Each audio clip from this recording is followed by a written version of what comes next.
But hey, good to be with everyone here today. We are going to consider the last elephant of this series, the 7 elephants. And I have to tell you that this topic today is so near and dear to my heart. I mean, this is like real life, like where I'm finding myself in my life. And I got to say that over the last week, as I've been thinking about this and meeting with some people and talking to people, that it's already made a difference in my thinking and some of my approach. And I hope it might for you as well. And you might not think it's for you when I tell you the topic, but I'm telling you it will be someday. And I hope by the end you'll see that it's very much for you, because we all play a role when this happens. Because, someday there's going to be this elephant that's going to just come barging into your house, and you're going to experience what we're talking about here. So what are we talking about? Today we are going to talk about aging, about getting old.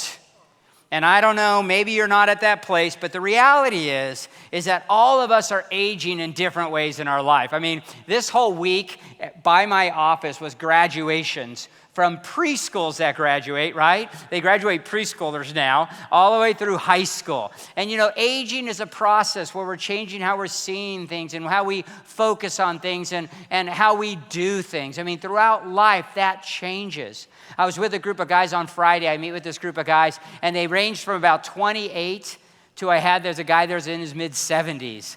And we talked about what makes us anxious, what do we fear, what do we like. It was so interesting how this journey we're all on to aging. As a matter of fact, I was watching an interview with Dick Van Dyke. Does anyone remember Dick Van Dyke? Okay, Dick Van Dyke's now 93 years old. He's 93, and he was talking about working out. The guy's still fit and sings and dances, and he was talking about when he was 30, he worked out to look good. Then when he got to be about 50, he was working out to stay fit. Now that's where I'm at. Looking good is just off the radar now, right? It's now about like, am I just healthy, doc, right? Am I fit?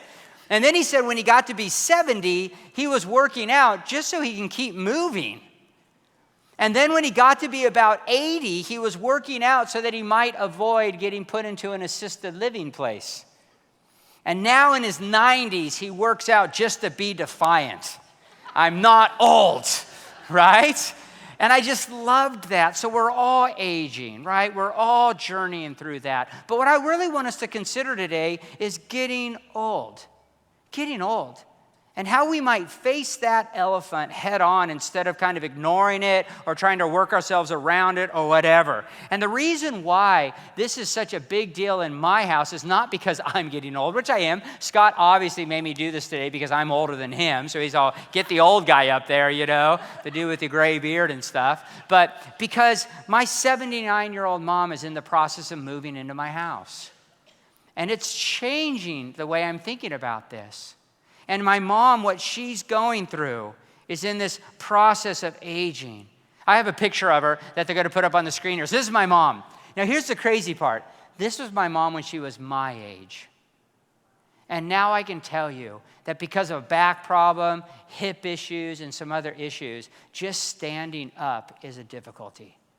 Just standing up and getting to the bathroom or going to the kitchen. Her exercise now is we make her just walk around the kitchen and come back. To think that picture was when she was my age. And now the things she's struggling with and suffering through each and every day has been pretty big impact for myself, my wife, my kids, and her. So I think there's some pretty clear factors that we got to think about. Why is this such an issue? Or why is it ignored? Well, one of the things is I think our culture tries to avoid age at all costs, right? We want to stay young. We want to be young. We celebrate and focus on being young and staying young. I'm going to do all I can to make my Instagram look as thing, go from high so I don't see the wrinkles, stick my chin out so you don't see the double, right? What pill can I take? What diet can I eat? What exercise? I mean, I want to celebrate my youth, and I dread getting old. I mean, how many of you still say you're 29? Right? We do that because why don't you say you're 49 or 59 or 69? We're ashamed. I'm 29, man. I'm just 29. It's rude to ask someone their age. Why? Because we dread age. And we shouldn't. Most of us, the reality is that we're all getting older. And I believe the way we focus can make older generations sometimes feel useless and unwanted because of the way we celebrate youth. So how might we celebrate vitality? How might we celebrate our own aging and help those around us celebrate as well? So I want to invite up Rich Zerpel. And let's give him a hand. Rich Zerpel is a pastor here, and he's the oldest pastor on staff, right? At 71 years old. 71, wow. And getting older every day.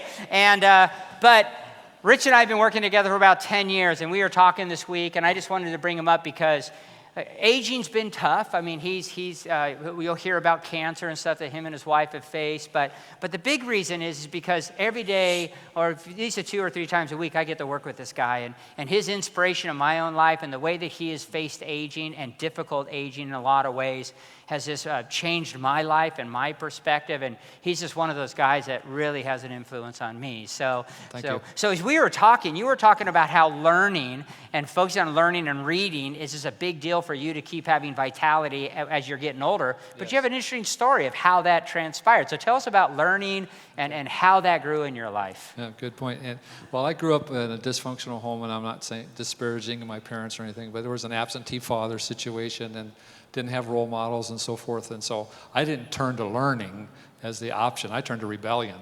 That was my option. And so there was cars were stealing. I first stole my first car when I was 12 years old.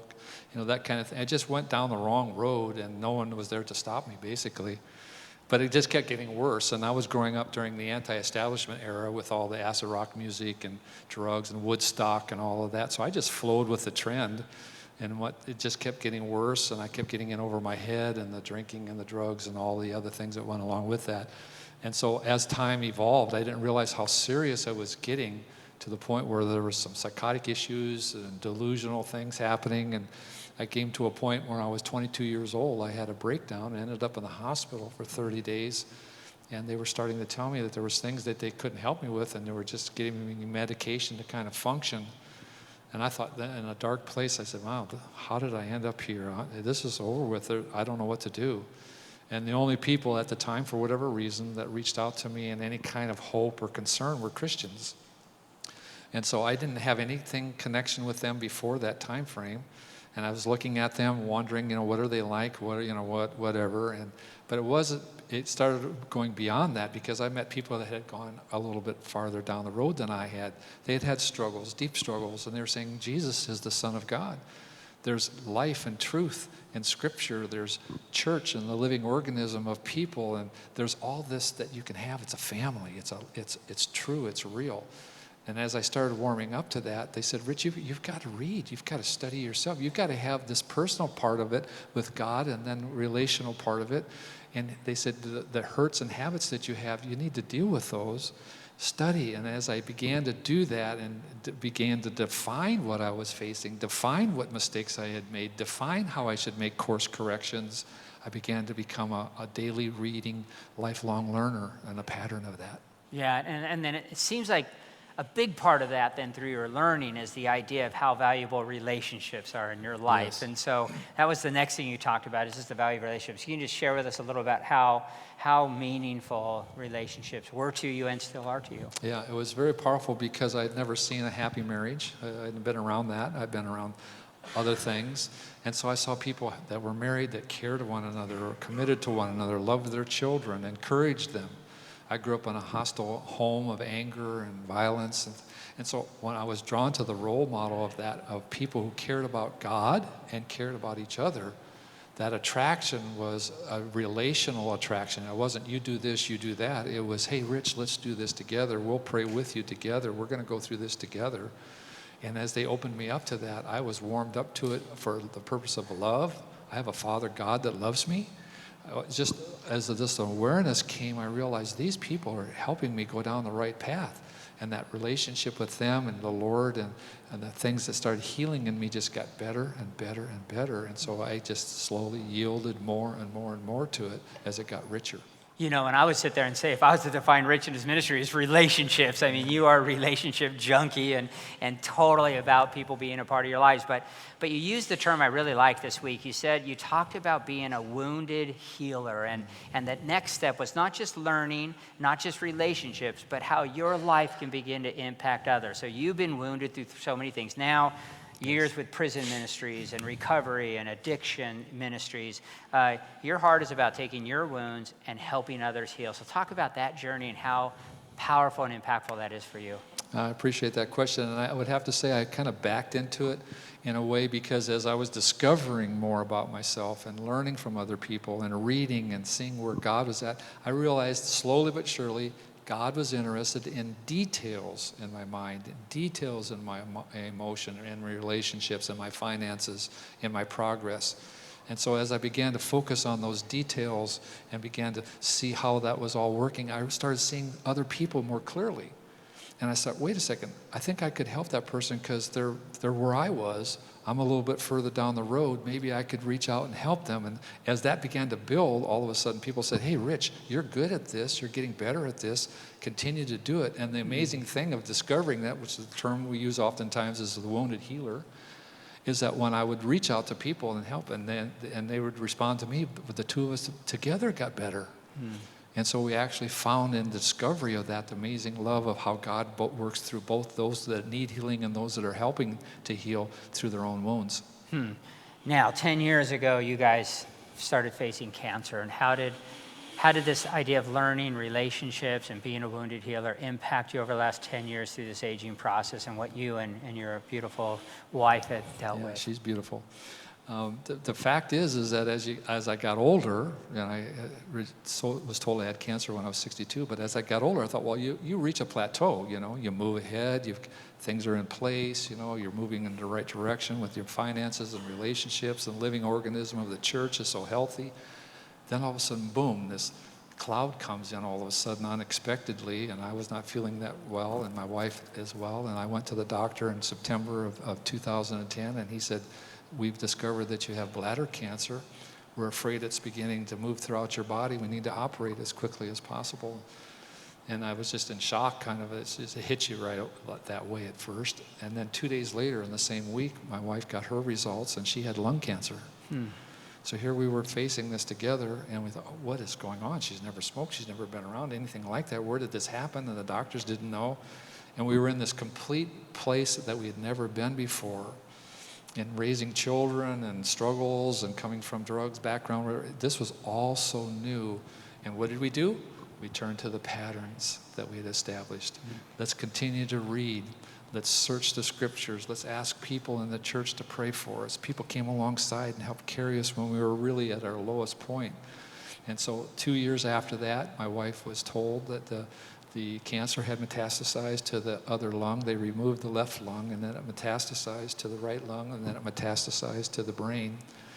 And so the doctor said, we don't think there's anything we can do for you, so we suggest you go home and write out your will and go on your last cruise together because your wife is going to die. And where did I find God in all that? I found God there because the truth is that that's a part of life too, but I didn't think it was going to happen that way. Maybe this is going to be a part of my journey as well, but I didn't want it. I was angry. I didn't just float through this. I had to search again, read again, ask people to help me with their input. Give me a good book. Give me insight, input that started bringing about this idea that continue to do the same things, Rich. Work within the church. Help other people. We continued through that time serving other people. And over time, and I just say it because we want to give God the credit for what he did in the church, is my wife and I today are cancer-free. So we're very happy about that. I think you can see why I brought him up here, and just thank you for being just such an example to me, and just watching you go through this with such integrity and just such a focus on people and others and your wife. And thank you. It's been beautiful. So thanks, Rich, for sharing with us. Thank you, Steve. All right. Whew, you guys can see why I'm so blessed being around him. So, what I want to do is I want to close our time together by just taking those three things that he talked about, and just kind of applying it in a bigger picture to us. So how we might have more vitality as we age, or how we might bring vitality to those around us that are aging, because we're all in this together. So the first thing Rich talked about was this, is that we need to commit to growing and learning. We need to commit to growing and learning. and focus on things that inspire and uplift us. Right now, man, I'm growing and I'm learning on how to love my mom, to love her in new ways as she's in our home and watching her age and suffer and go through things. And I'm sure she is figuring out how to love us as well, as things are changing. But we're learning. As I said, just studying for this week caused me to have some conversations and look at things a little bit deeper.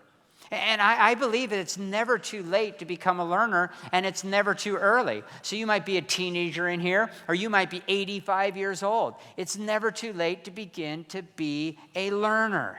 Start now, no matter what age you're at.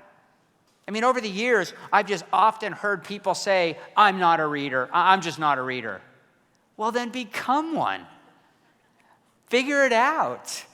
Start reading. Start slow, start somewhere, and see what happens. It just might change your life now. It might better prepare you as you move on, and you might actually be more prepared to touch and minister to people's lives that are aging around you. But reading and learning is huge for vitality, especially as you get older. One psychologist I was reading said this. He said, lifelong reading, especially in older age, may be one of the secrets to preserving mental ability. Engaging your mind, constantly reading and not stopping. And no doubt, one of the most difficult things to watch as someone ages is as their mind begins to go. And they can't remember what happened 2 hours ago. They can't remember that they said that yesterday. She still can't figure out that remote control. That just seems so easy, right? Just press the guide button. That's all you got to do. The button that says guide. Where's that button again? But we're learning, and that's so difficult. So you got to start somewhere. Become a learner. Become a reader. Open up the Bible each day and read one chapter. Well, where do I start? I don't care. Just engage your mind. I'm not saying read the Old Testament in the next week. If you can pull that off, go for it, right? But read something. Find a book. Find something that inspires you and lifts you up. Start a new habit in your life. They say what it takes, like 21 days or something. Sometimes I read 27 days to create a new habit. Start the habit today. I'm going to open something up and I'm going to read. It's so important. I love Philippians 4:8. This is kind of the idea of what I want you to focus on, is that finally, brothers, whatever is true, whatever is noble, whatever is right, whatever is pure, whatever is lovely, whatever is admirable, if anything is excellent or praiseworthy, think about such things. Think about such things. So that idea is setting our minds on those things that are praiseworthy, those things that are good, those things that are excellent. And that's why I just want to encourage us to open up the scriptures and see the beauty of that, to get a book, to start reading things that uplift you, encourage you. I mean, I'm now 52 years old, and as I've been getting older, man, I'm trying my best to not focus on the doom and gloom that can so easily capture our hearts and minds. It seems like sometimes as we get older, and if you have anyone around you that's getting older, oftentimes the leaning gets towards becoming more negative, becoming more griping about things, and I just don't want to do that. And I want to help my mom not do that. And I want to become someone that's reading and helping her to grow in that way as well. And one of the overarching themes I see throughout the Bible is one of rejoicing and giving thanks always. Rejoicing and giving thanks always, and how powerful that can be in our hearts and minds. 2 Corinthians 4:15 says this. It says this, that all this is for your benefit, so that, oh, it's there. Whew, that just, I saw it in my peripheral vision. That was pretty awesome. I'm not that old yet. All this is for your benefit, so that the grace that is reaching more and more people may cause thanksgiving to overflow. So this is this grace that is a focus of the scriptures, that is a focus of so many beautiful things. This grace, this church, we are hyper grace, talking about love and grace all the time, that it reaches more and more, and it may cause thanksgiving to overflow to the glory of God. And then look what he goes on to say. Therefore, we do not lose heart, though outwardly we are wasting away. Yeah, man, as we get older, our bodies outwardly, yes, they waste away. My knees are shot. It's like I can't do things I used to do. They hurt all the time. Hey, it's the way it is, right? But inwardly, as I'm focusing on grace and I'm focusing on these beautiful things, inwardly, we are being renewed day by day.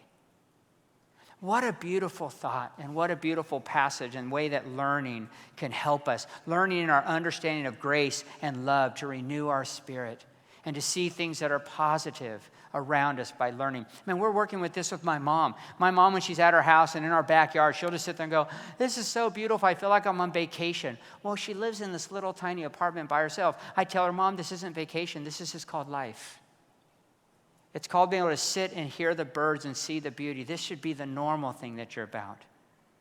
Learning and seeing the beauty of things around you and realizing this is the way it should be. And more I find myself focusing on those things that are good, those things that are pleasing, those things that are grace-based and love-based, the happier and healthier I feel, no matter what it is I'm facing. And you know, research is showing that happiness can increase your lives by 4 to 10 years. That happiness has a huge impact on your life. And the Bible talks so much about that. So I have a challenge, right? First suggestion, I have a book that I want to challenge you to read, and it's this, Love Does by Bob Goff. Bob Goff's the guy that's coming in September, so get your tickets. This guy's awesome. This is his first book he wrote. Talk about a guy that has chosen to learn and see that which is uplifting, praiseworthy, that is good. It's mind-blowing. No one has challenged my life probably in the last 52 years like this guy. It's so simple, and he irritates the daylights out of me. But this has changed how I look at my mom. This has changed how I'm approaching things. And so, man, if you want to grab a book that's really easy, each chapter simple, and just begin a reading journey, grab it. And then September, come when he's here. Because this guy gets me thinking Philippians 4:8 as much as anyone I've ever read, to set my mind on those things. So it could be a good place to start. The second thing that he talked about, Rich, is that be committed to building relationships. Move towards others. Move towards each other. Move towards those that are aging. And if you are older, move towards those that are younger. We need to be moving towards each other. Man, I read this statistic this week that how the rates of loneliness among older adults is increasing. The rates of loneliness. And I think some of it's because we just live in a very techie culture, right? We're all connected by internet, and that's not their world, so it's a different world right now, making them feel a little more lonely. But one psychologist said this, that chronic loneliness poses as large a risk to long-term health and longevity as smoking cigarettes. That's pretty powerful, huh? He goes on to say, and may be twice as harmful for retirees than obesity is. So loneliness is in a sense like killing the older generation. And that should make us that are younger open our eyes and go, man, that's a crazy statistic. Because the Bible talks so much about relationships, constantly, in and through, that we are designed to thrive together. And that's what we should focus on, committing to moving towards each other. I want to tell you, as I've been thinking about this, I don't think I did a very good job at this with my grandma and my grandpa. I could have spent more time. No doubt when I think back, I could have spent more time. It's never too late to learn. And it's never too late to say, okay, we're doing it different this time. And we're going to try to put our time and make sure that we're moving towards and moving towards and moving towards. And oftentimes it's easy just to kind of go, oh man, it's hard, I'm going to move away. But I think we need to move towards. I love Solomon. In the book of Ecclesiastes, he talks about this. Solomon talks about the two are better than one because they have a good return for their work. And if one falls down, his friend can help him up. I mean, how many of you have fallen down with no one around, or you fell down with people? And how powerful having people in our lives and relationships. He goes on to say, I pity the man who falls and has no one to help him up. But also, if two lie down together, they will keep warm. But how can one keep warm alone? I mean, that's what Rich talked about through cancer. That's kind of what I would consider like a time in life that's cold. And when people come around and they can help each other and they keep each other warm, but though many may be overpowered, one may be overpowered, two can defend themselves, and a cord of three strands is not quickly broken. I just want to continue to encourage everyone to move towards those that are aging in their lives. Move towards. And don't stop doing that. And moving towards them means accepting them as they are. That's not always that easy. And not just accepting them as they are, but loving them where they are. And realizing how powerful that is. And bringing them into your heart and into your lives. I'm not saying you have to bring them into your home. We have a lot of reasons why this is kind of becoming the reality in our lives. But none of us should hold back from bringing them into our hearts and into our lives. And accepting them and loving them where they are, which isn't always that easy, you know. And realizing how powerful that is for them. My wife and I talked about it. I think I shared with you guys before, but, you know, I think my wife sometimes and my sister have this idea like, man, we're going to get her just doing so much better. She'll be running marathons in 6 months, right? And it's like we just got to sit there and say, no, I don't think she's going to be running marathons. It might just get worse. What we want her to do is feel the depth of our love. And that in that community and the reality of what it's like just to be in our home and to experience life and not loneliness. If you're older in here, I just want to encourage you and you're feeling lonely. One of the reasons why I'm at this church is because our huge ministry to mature adults. It's probably one of the biggest ones in the valley. Get involved, get connected, find out ways. If you don't know how to get connected, go find Justin and tell him, I want to be one of your leaders in the high school group. Hands down, over the years, some of the greatest leaders I had were over 60 and 70 years old. Kids will gravitate towards the oldest person that takes them seriously. And taking a kid seriously doesn't mean that you agree with their thinking. I understand that, right? We're all on a journey. But our thinking grows. I mean, I want to encourage you that are older. How long did it take you to get to where you are? It takes a lot of learning to become ignorant, doesn't it? To realize I don't know it all. I mean, don't you remember you knew it all when you were 20 and now you're thinking, I don't know nothing? You know, the older we are, the more we realize we don't know. Hey, young people have to know it all. That's just part of their journey. And just to walk with them and be there and care for them. And so we need to learn to journey together. It's super fun and go get connected. But our 1823 group, our Rancho 1823 group, it's real creative. It's for 18 to 23-year-olds, the name, you know. And the leader of that is working with our leader of our mature adults, and they're getting together to do an event where they're going to play bingo together. How fun is that? The young kids don't stand a chance, right? We don't know how to play bingo. We're going to get killed. But we need more of that, just coming together and being together. And I think that could be a beautiful thing. I love Hebrews 10:25. It says, let us not give up meeting together as some are in the habit of doing, but let us encourage one another, and all the more as you see the day approaching. And I know the day approaching, we talk about a lot of things. I'm just thinking about my mom, right? As I see that day, that reality, I just want to not give up meeting together. I want to continue to encourage and lift up and be a part of other people's lives. So move towards. I know it's hard, but move towards. And the last thing is this. The third thing is that be committed to finding your purpose. And I know it can be hard, right? You got a purpose out there. You got to find it. What is it? I'm just going to make it real easy. The younger generation needs the older, and the older generation needs the younger. That's the purpose. It's just simple. With age comes wisdom. And I want to tell you, us younger folks so desperately need older people's wisdom. We might not know it, but we do. And so I just want to ask you that are older, have patience with us as you walk with us. Understand that we might think, as I mentioned, that we know it all, but that's okay. Have grace. Be patient, because we're going to need you more than you think. And you have a bigger voice in our lives than you think. Younger people, you think you know it all? You don't. It's so freeing to finally figure out I didn't know it all. That didn't happen until I was 50. And it was so freeing. This is awesome. Man, reach out. If you can become a learner of older people, man, it's going to be value to your life as you grow like you cannot believe.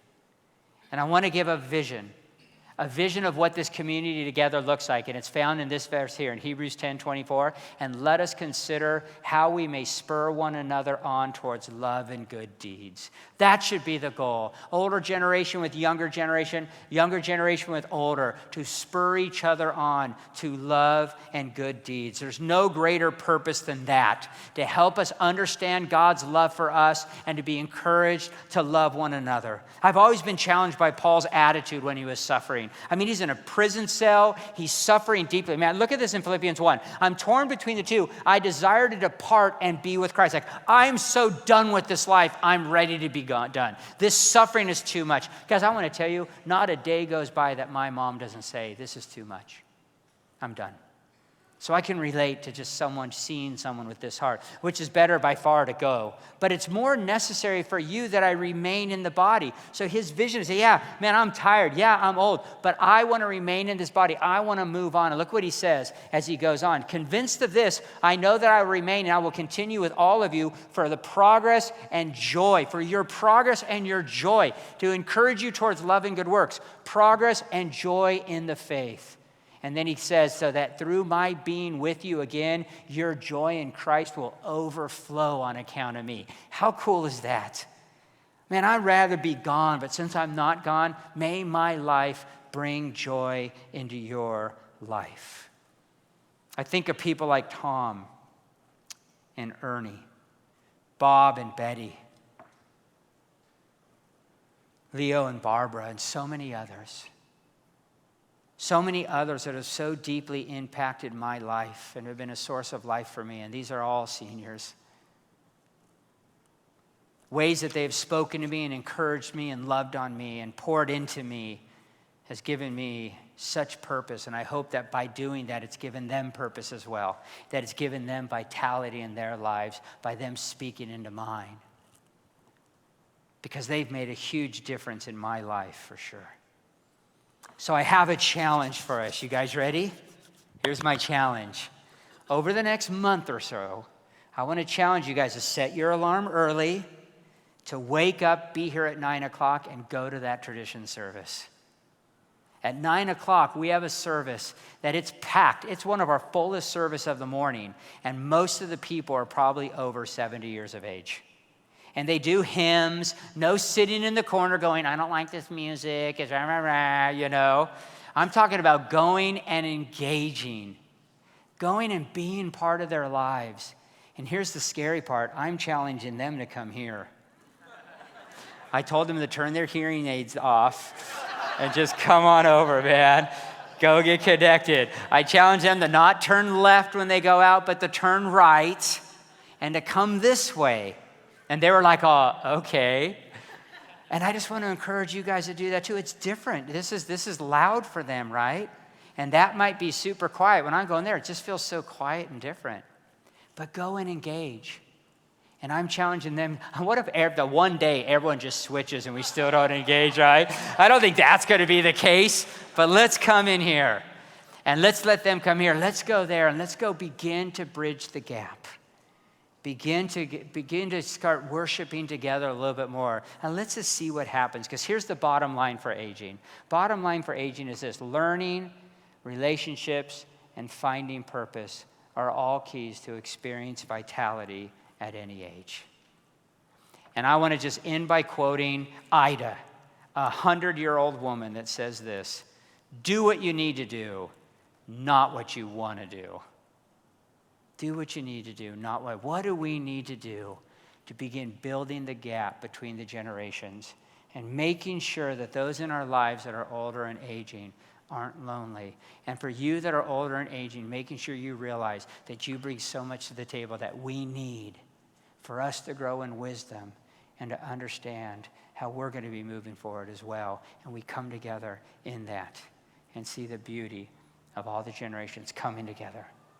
Let's pray. Father, thank you so much for just this church and the unity that we have here. And I just pray that you would help us all to see just how valuable and important we all are together. Whether we're young and we're teenagers, or whether we are over 70 or 80, that we all bring such beautiful things to the table. May we all become learners. May we all seek relationships and move towards one another. And may we realize that we have purpose. For we are here to encourage each other to love and good works. As younger, we're here to learn. As the older, may we just keep learning, but also help others on their journey that are behind us.